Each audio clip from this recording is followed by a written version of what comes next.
Welcome back to What Arty Noobs with General Disturbance. This is the M12, the Tier 7 American SPG.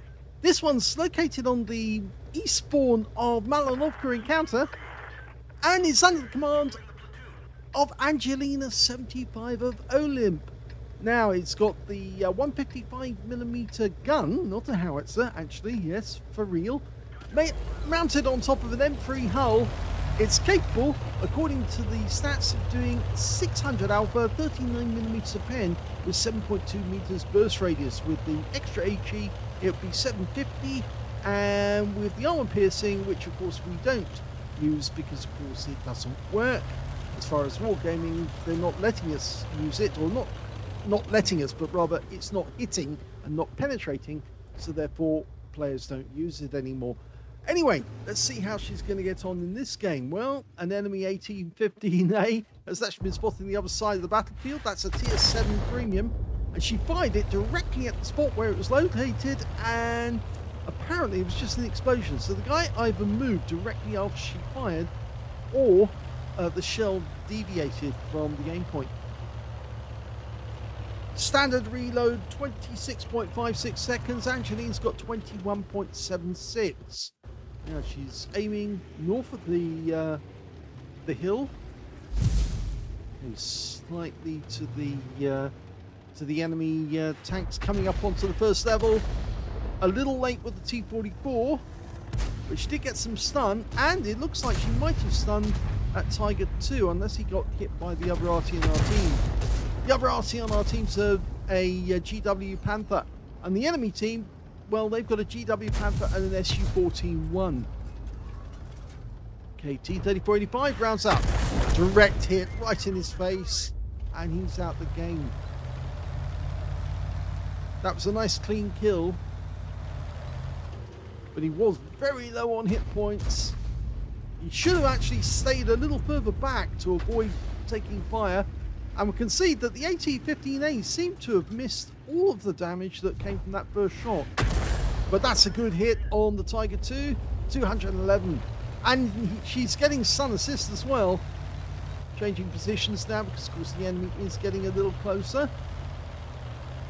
Might be a good idea to just relocate about 100 yards back after each shot to actually ensure that they can't counter battery you. Okay, they bunched together quite a lot up there. Huge number, and some of them are actually now sliding down the hill to try and bypass the actual hill itself. Rounds out, lands short on the T-44 again. In fact, it went long the last time, if you remember. This time goes short. Backing up just a little. They only made 100 of these, 60 in the first year. Was it 40 in the first year and 60 in the other? I think it was the other way around, actually. 60 were made till September, from September 42 until March 1943. Yes, 40 afterwards. I think it was something like 74 of them were sent overseas for use in the European theatre of operations. And they were very effective indeed. Make good use of the M3 hull as well. Lines up, rounds out, better. And that landed directly in front of the Tiger 2. It stunned him and made him an easy target. But unfortunately, we're losing so many tanks up there that it's becoming difficult for our guys. We might have to relocate further over to the west. Okay, we can see those tanks milling around up here. Some of them are very low on hit points. The AT-15 and the Tiger 2, well, they're both one-shots. And rounds out. And that was a direct hit, but I think it hit the tank in front of the Tiger 2, who took most of the damage for him, and that's why he didn't expire, because otherwise he would have died for sure. The AT-15A went down. He was taken out by our lurver. Unfortunately, our platoon mate, one of them, actually got taken out as well, and that wreck took the round that was fired. One of the enemy RT's been spotted, the SU-14-1, up near the inlet. We still have guys up there, but it looks like a few of their guys actually did fall back to try and protect their spawn area. They've lost their GW, they've lost they still have the SU-14-1, so they are still capable of doing counter battery. Well, we've still got both Artys, and we're 3 up on the enemy at the moment. Okay, the enemy is starting to come down off the hill, so now's a good time to get the hell out of here. Relocate, so we can keep in the game. The GW Panther needs to be warned that he has to move soon. Normally, if I see the my teammate Arty, I'd just like flash him the pull back message as I go past. Yes, there's something definitely wrong. Oh, now that was the GW Panther getting that kill on the T-44. There's definitely something wrong with the battle assistant. It's not acting the same as it should, but that's a good direct hit on the KV-2. 148, Angelina relocating. I had the feeling the enemy Arty is so preoccupied hitting tanks that... oh, we got some loads of stun assists there, and I think that may have been the GW who gave us that. Okay, KV-2's a one-shot. Can we get the kill shot? We've got 2 tanks together. The Caliban bounce out. Well, she killed the KV-2 with Splash, and she tried to get the Caliban, but she got some stun on him all the same. And I think he's reloading, which is why he hasn't fired at the Porlac, but he has now. So he does make a good target. We are capping in the center, and there's only one enemy left. It's the Caliban. Now, what can Angelina do? She fires a round in. Very close to the Caliban. Now, he's heading straight down the hill now because he knows that we are about to seize the game. The GW Panther does need to move now. He can't stay there. They are chasing to get after the Caliban. There's only 8 seconds to go, but you might as well just get out of the way so you can't get shot at by the enemy Caliban, who's the last alive. And that's it. They've capped out to win.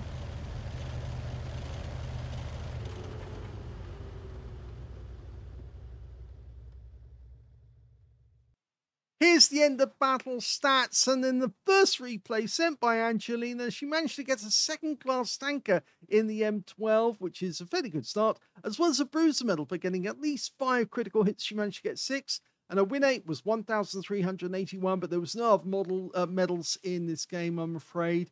Yes, she did try to do as much damage as she could, but the enemy tanks were actually being killed off by our teammates. They did do rather well.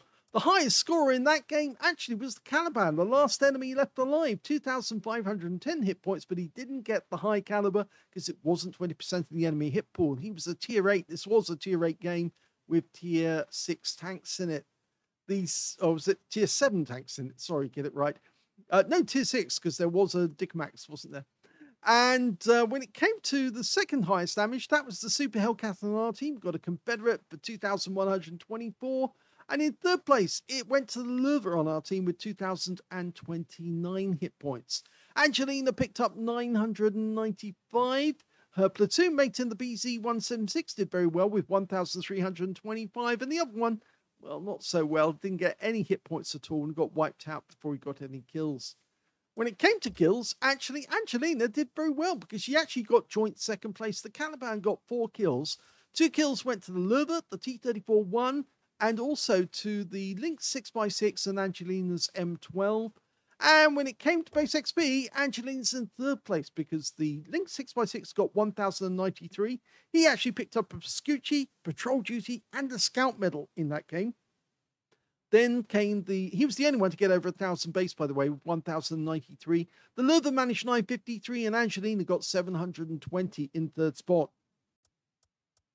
She fired 13 rounds, a decent amount of ammunition expended, 4 direct hits on the enemy, no penetrating shots, and 14 splash. Damage of 995 hit points, all of it at more than 300 meters. Damage 4 of the enemy, killed 2, did 1,176 hit points of stun assist off 10 stuns.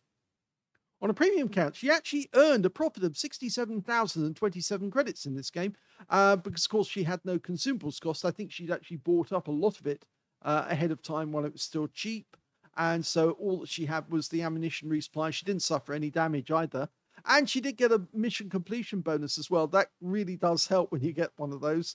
and 2,160 experience points as well out of that game. So not a bad start. A second class and a bruiser sets the limit with 1,381 win 8. Let's have a look at the second replay, which was played a short while afterwards. The second replay is on the Murovanka map, and Angelina's still in the M12 and on the south spawn. Game on. Well, this measure was actually quite a quick solution to providing the American army with an artillery piece that they could move back quite quickly, an SPG. They did have the standard towed Arty. That actually did exist, but they didn't have anything that they could put together quickly, and so they used a French design gun, not a howitzer, a gun, which was very reliable. And in fact, you can tell it's French from the muzzle, from the breech, because it's got a French breech. That's a particular type of breech that looks very French. And if you ever look at French breeches, you'll see they all look very, very similar in that sense. Okay, well, she's finding a position right over in the southwest corner of the map, looking for the enemy targets to arrive. Okay, we're seeing some destruction, so we know that the enemy's coming. Any good Arty player will look for any clues that will actually tell them where the enemy is, and one of those clues is destruction of scenery. That Cromwell making a quick cheeky run. Narrowly misses getting hit there. That was a good try. Now, one of the bones of contention I have with wargaming is that this thing only has 20 rounds of ammunition. It really should have a lot more. In fact, the Americans did have what they called an M30 cargo carrier, which is an ammunition carrier, and that would actually carry all the spare rounds that the M12 needed. So plenty of ammunition, and in fact was an exact duplicate of the M12, basically the same hull, but just no gun mounted on top of it. So if they wanted to, they could swap things around and put the gun on top of a cargo carrier instead. At least I'm not sure if that is 100% true, but I think it is basically the same vehicle. And the Germans used the same criteria. They actually had a Hummel, which had the 15cm on, and then they had a Waffensträger? No, it was a Munitionstrager. That was the actual name, Munitionstrager. Basically a Hummel without the gun. Ooh, that was cheeky. She tried to get the T-30, but it overshot. It would have been nice if she got that one. In fact, lots of armies have done the same sort of thing. They've said, why mess around with trying to create a separate, different vehicle? Just use the same hull, but just assign it a different use and leave the actual weapon off the vehicle. Of course, one of the reasons why it actually became effective to do that was because you didn't have to interrupt the production line. Just like when they made the M53, M55, they just took a hull off the production line. Instead of turning it into a pattern tank, they turned it into the M53, M55 instead, just by modifying it. Direct hit right on his front quarter, the Tiger II, 300 hit points. Of course, in Germany, they had to use a lot of this double usage for vehicles. Oh, that T-67 is in a lot of danger now. He's a splash kill, and Angelina's lined up on him. Rounds out. This will be a kill. Yeah, no doubt about that. In fact, I wouldn't be surprised if that was a penetrating shot, because T-67s don't have much armor. Yeah, the Germans were notorious for actually double using vehicles, because of course they used the Panzer IV hull for also the Jagdpanzer IV. Same vehicle, basically. They also, apparently, are supposed to have used it for the Stugwehr as well, but I think actually they used the Stug 3, or the Panzer III, for the Stug hulls, even if they did have 4 road wheels instead of, or 4 pairs of road wheels on either side. That BDR's about to go down. Yep, he's gone. We're doing well on both sides, actually, because the enemy's been pushing up on this side of the map and not getting very far.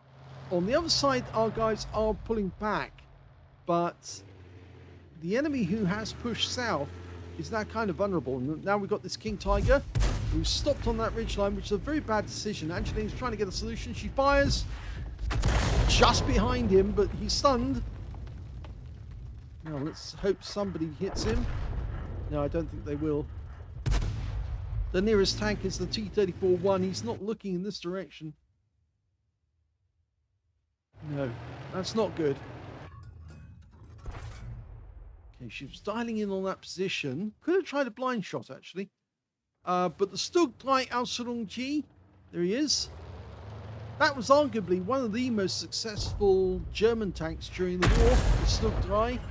Mainly because, of course, they just took a Panzer III hull and took the turret off. Or in fact, they didn't actually take the turret off. They just took it off the production line, as I said before. And they could actually then close off the area where it would have had the turret and fit a 75mm gun in the front of the vehicle. Good try. Well, this Jackson's going to be a nice one as well. 215 hit points. Angelina can get a splash kill if she can fire into that corner, but she's got to wait another 6-7 seconds.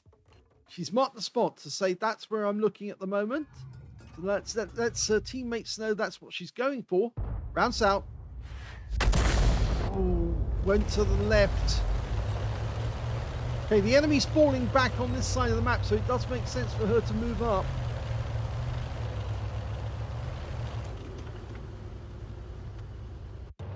She's trying to help the guys up front. The Stug's pulling back altogether. P-43 still sticking around, so he could be the next target. Now, even though she lost sight of him, she knows generally where he went, around about that bush. So I would have fired at that spot, believing that that's where he was, hiding behind the bush. The Stug's trying to make his way through the village, so find a spot ahead of his horse. There you go. And he dies before she can shoot. The P-43 changed his position slightly, but he's still in the same general area. Dial in on that spot and just wait to see where you have to adjust. Well, she fired one in anyway. She's now down to 8 rounds left. Used up more than half her ammo. Still 8 enemies out there. But this game is still going well for them, even so. Lining up the shot. She's almost loaded. Rounds out straight away. I reckon that was good.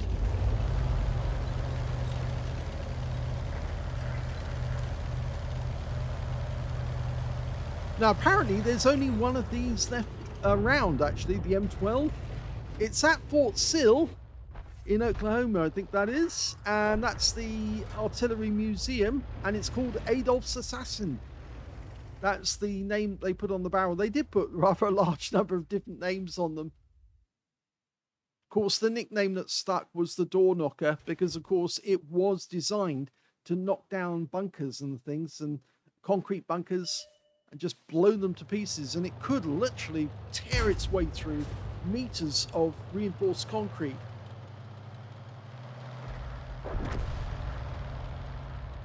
In fact, I think it was 7 feet of reinforced concrete. She's got a kill. P-43's out the game. Okay, King Tiger coming on. She's loaded. Almost. Come on, load quick. When I'm sitting there in the game, I'm actually sort of like cheering the crew on. Come on, you've got to load faster. Giving them some verbal encouragement. Okay, she's ready. And before she can shoot, the target dies. So she's aiming for the corner where the Jackson was last seen. Pump the round in there. Rounds out. Direct hit and kill. Oh my God, that's a beautiful blind kill there. She remembered where the target was and she punished him for it. That means now there's only 4 enemies left. They haven't got much in the way of hit points, but then neither of our teams either, for that matter. They've also got an M12, 2 T-34-85Ms, a Hellcat. Our team consists of Angelina, the Jagdpanzer IV, 2 Panzer III IVs, and a T-67. I think we've got the better makeup in that group, even though our hit points are around about the same. Okay. hoping that one of our Panzer III will find the Arty, because he's probably on this side of the map. We're having a look into those bushes right in the corner. If he spots him, we'll be able to get a quick redial, and that's it. Rounds out. And she gets the kill. So Angelina's got 4 kills in this game. 4. She could still get a top gun out of this. And using her W key, please tell other players, yes, Arty do use their W key, but she got spotted there, so she's seeking cover immediately to avoid any repercussions. The enemy Arty might try a swing at her. Somebody spotted her. It may have been somebody behind her, actually, for that matter. She has turned to face behind, and it's actually not behind her. It's a short distance away. It's the Hellcat, and he's engaging our Panzer III, so she can go around the corner and start aiming. Okay, he spotted her again, but he's gone out of the game. Panzer III got him, so she's gone back behind the building to seek cover from any enemy fire. The last enemy is now the T-3485M, last seen in the south end of the map. I think our Panzer III is probably going to cap. Yep. Now Angelina needs to make a quick dash towards the cap area.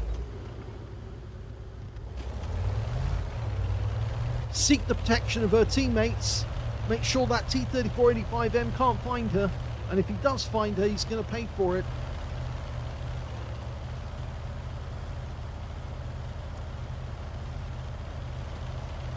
Okay, she's made it to the bushes. Actually, that's a always a good move to find the nearest bit of cover that you've got that you can run to and quickly get behind that, or put some bush or tree between you and where you think the enemy might be, so that you can at least have something that can provide a little bit of cover. He's been spotted. He's in the south. Now, can we get a shot? Say the south. It's the south side of the battlefield. We've almost capped out. And that's it. We've won. Rounds out. Oh, she got a stun and a critical hit right at the end of the game. It's a victory. So despite the fact that Angelina did a huge amount of actual damage, or rather a decent amount of damage, she didn't get much in the way of stun assist out of that game, which is why it was only a third-class tanker. She managed to get a fighter badge for getting at least 4 kills. She got 4, as well as a bruiser medal for getting at least 5 critical hits. She managed to get 11 in this one. And her win rate in this game was much better, 2,153, which is very good indeed. But sadly, it's not going to improve her score on the contest. Yes, unfortunately, that second class that she got on the previous game is still the winning score at the moment. If we look at this one, we can see that if we go to the team scores, the highest damage Angelina managed was 1,416. The highest damage in the game turned out to be the King Tiger captured on the enemy team. He picked up a cool-headed and 2,045 hit points of damage. Didn't get a high caliber because it wasn't 20%. Second highest damage was the BC-58, who managed to get a Confederate in 2012. And third highest damage in the game went to one of the Panzer III, who managed 1,603 hit points of damage. So Angelina wasn't that far behind. She was actually 4th on damage in the game. When it came to kills, though, Angelina was in the lead with the King Tiger captured. They both managed to get 4 kills each. 2 kills went to the Panzer III, the KV-1 on our team, and on the enemy team, their P-43, who also got a Level Slayers medal, and the M12 and their T-3485 all got 2 kills. When it came to base XP, well, it's Angelina's team that comes off better. 849 for the Panzer III, 842 for the BC-58, and 817 for the other Panzer III. And Angelina was in 5th place on base XP, alongside the King Tiger captured again. So they got the same number of kills and they got the same amount of base XP out of the game, 670. She fired 17 rounds in that game, so she was really pumping the ammos out as quickly as she could, as basically firing as moment she was loaded on some of the shots. She got 5 direct hits on the enemy, 1 penetrating shot, which I think may be the M12 kill. We'll just have a quick check. No, it wasn't. It was the T-67. Yes, it was. The one that hit him in the rear. Apparently, she only got a few hit points from the second shot, but on the first shot, she definitely picked up a bit more, I think. But yes, 238. She hit him in the rear and took him out of the game. I said at the time I thought that would be a penetrating shot because T67s do not have a lot of armor. Anyway, going back to the details, 11 splashes, 1,416 hit points, all of it at more than 300 meters. Damaged 80 the enemy, killed 4, so couldn't get a Confederate because it wasn't enough. But she did get 6,550 credits profit, 30 bonds for a mission achievement, and 7,035 experience points to get a mission achievement in that one as well. So all in all, an interesting evening, but she says, so my teammate really not shooting the stun tanks. Yeah, I'm afraid they're not. Sometimes you just need to pick the tanks that your teammates are directly in front of and then hit those ones, because then, of course, they have to shoot them because they're right there. That sometimes is the answer. That's why when you're on the Malinovka map, you know that the tanks are going to confront themselves at the top of the hill. And that's where, of course, you're going to pick up all of your stun assist if you can get your teammates to hit the tanks that you're directly aiming at. And that's why I use the T key to actually indicate the targets that I'm actually going to go for, so they know which one I'm going to hit. And so when the shell comes in, they can see the shell come in. They can see which one's marked. They see the shell come in. They see the stun. They go for it. They get those shots in whilst they can, whilst the guy's still reloading, whilst his reload is slow or they can't move very easily. And that's where you get the stun assist. Or at least that's been my experience. That's why during the game, I know a lot of people will say, oh, you can eat a full meal whilst you're playing Arty. That's a bit of a joke, actually. With my game, my hand's on the mouse, controlling the aim and also when I fire. But my other hand is on the T key. Either that or moving to the W key quickly. The T key, of course, because I want to mark the targets before I shoot and after I shoot to say, hit them now, please, stun them. Hit them now, and then I'll be able to get the stun assist. But if you always mark your targets beforehand, and I've said this many times before, I know Angelina knows that what I mean. If you do mark your targets beforehand, there's a good chance your teammates might actually track the vehicle you're aiming for. And if they are tracked, you get a much better shot, which does more damage. Plus, of course, then they get the damage assist because they track the guy you then hit. So it's a mutually beneficial way of playing the game, because if your teammates know that you're about to hit someone, then they might try to help you and pick up some extra credits. If you enjoyed those replays, please give this video a like, do subscribe to our channel, leave a little comment down below because it feeds the algorithm, and thank you for watching.